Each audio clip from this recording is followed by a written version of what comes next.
We began 11 episodes ago with a person that I can relate to, a Jew who thinks like a scientist and quietly fears that this makes him less of a Jew. I promise that we will test that fear against the evidence rather than against slogans. Tonight, I want to look at the way the series has tried to work by being precise about what we actually established, what we have not, and what to do about it. The frame that has organized everything is an old one. God has published twice. One volume is the Torah, given in words at Sinai to a particular people. The other is the universe, given in matter and law to everyone. The tradition states the relationship in its own idiom. Psalm 19. The heavens declare the glory of God. There is no speech and no words, yet their line goes out through all the earth. Revelation on a public channel. And Bereshit Rabbah 1:1. God looking into the Torah to create the world, scroll and cosmos answering to a single plan. If that is true, one conclusion follows with the force of geometry. The two books cannot finally contradict each other because an author does not refute himself by publishing in a second language. Apparent conflicts must be translation problems, a page misread on one side or the other. That single sentence is the charter of Jewish intellectual confidence, and you have now watched it earn its keep in 11 episodes. So let's recap the series. The supposed ancient war between Judaism and science turned out to be a 19th century invention, contradicted by the Talmud's blessing over Gentile scholars, by Rabbi Yehuda Anasi conceding an astronomy dispute on the record, and by Maimonides ruling that contemplating nature is the method of loving God. The eternal universe of Aristotle, 23 centuries of scientific consensus against the Torah's opening verse, fell within living memory to a hiss in a New Jersey antenna. The age of the universe, which looked like the unanswerable objection, met a tradition that had been discussing non-solar days, created time, and prior worlds since the Talmud, with a 13th century Kabbalist whose arithmetic reached billions of years.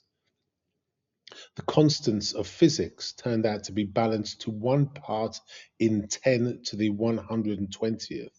And Isaiah 45:18. He did not create it to be chaos, he formed it to be inhabited. Turned out to be a 26th century old statement of the anthropic observation. The quantum world dissolved Laplace determinism, broke the strongest scientific argument against free will, and posted a limit on knowing exactly where Deuteronomy 29:28 had filed the hidden things. Mathematics proved unreasonably effective. Life turned out to run on a proofread 4-letter text. Physics began asking whether information precedes matter, and Bereshit Rabbah had the blueprint preceding the building all along.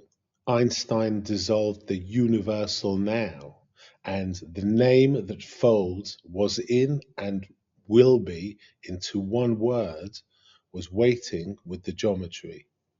Evolution, read by Rav Kook, described an ascending creation the Kabbalists would recognize, while the breath in Genesis 2:7 remained exactly where no instrument reaches. Consciousness turned out to be the one fact visible only from the inside, and the morning prayer had been addressing it in the second person for 2,000 years. And the halacha in Yoredea 336 had already drafted science in the service of mercy. The physician commanded, the expert testimony of each generation authoritative, the world handed over deliberately unfinished. I've not shown you that science proves God. No measurement names the God who spoke to Moses. The multiverse remains a live alternative to design. The block universe is one interpretation among several. Frontier proposals, like it from bits, may not survive the decade. If someone offers you a faith resting on the current issue of a physics journal, decline it. Journals have new issues. What I've shown you is three things, each of which does hold. First, the war is a myth. The tradition's own most authoritative voices, from the Talmud through to the Rambam to Shulchan Aruch, treated the study of nature as expected, commanded, and holy. Second, at point after point where modern discovery was supposed to embarrass the Torah, the eternal universe, the mechanical determinism, and meaningless cosmos, the discoveries of the last 100 years dismantled the embarrassment, and the deepest findings now rhyme with the first book to a degree that coincidence strains to cover. Third, and this is the one I most want you to keep, the scientific temperament itself is covenant behavior. Abraham cross-examines heaven over Sodom.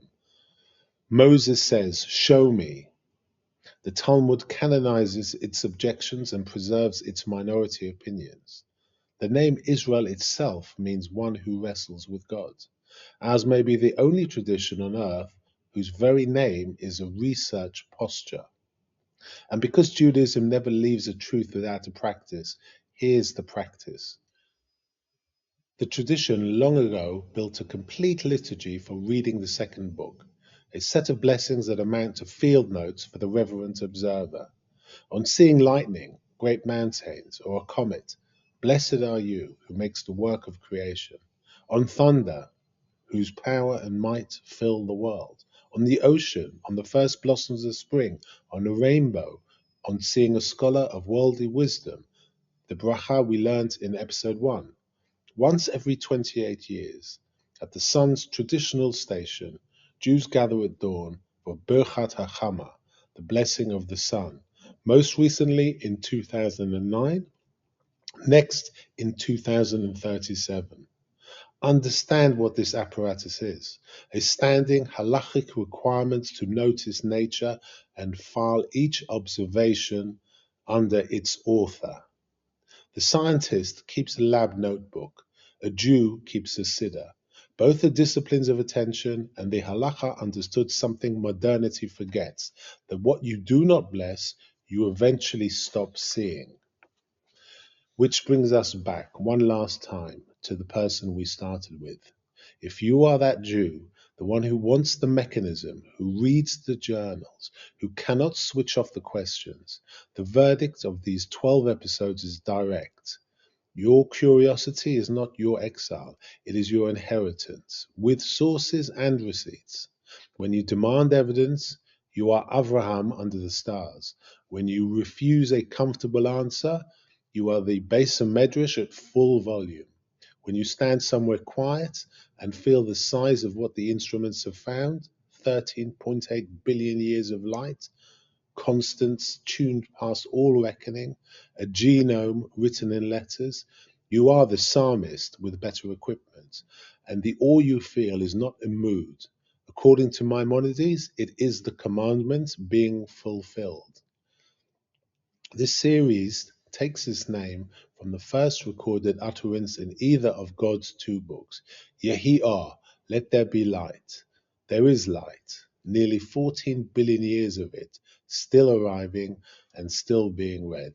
Thank you for listening.